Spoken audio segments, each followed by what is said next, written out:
Do you watch or listen to him on a daily basis, or do you just call him and get the inside scoop of the maybe cliff notes of it?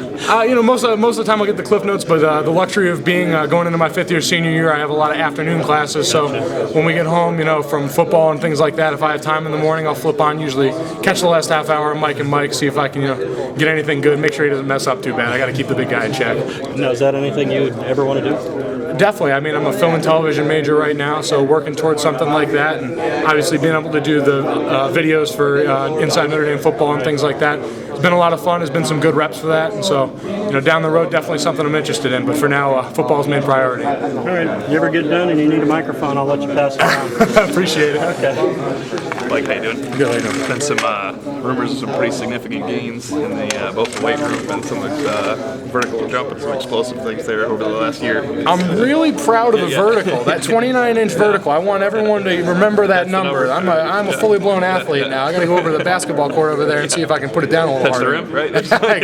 Exactly. It's baby steps, I guess. But it's serious. Obviously, something has worked out. With the last year with Coach Longo and you working that hard. Definitely, I think it's really been a process the whole time here. Just committing to Coach Longo's program, and that's a lot of the stuff in the weight room and the things that he's doing in there, and also the things he talks about outside of the weight room. Diet-wise, putting the right food and the right supplements in your body to really maximize what you're doing in the weight room. Get a dollar for a dollar, like Coach Longo always says. You want to get out what you put in. I think a lot of times people think of you as a center, but you've really basically had 4 years cross-training center and guard. It's been two different systems, right? You're pretty comfortable at both, right, guard and center now. Yeah, like you said, since I've come in here, I've kind of been a swing guy on the inside, and so I've repped a lot at all three interior positions. And so, like you said, I've only actually played in the game in a meaningful role at center, but I've worked the guard technique. I'm used to that set and everything. So, just kind of getting used to the things we're doing now is the last little bit of it. How much did that help last year? You're kind of thrown to the fire there against Wake Forest and did great, and then you have 3 or 4 games where you are the starting center, and obviously people can prepare for you. There's film on you, and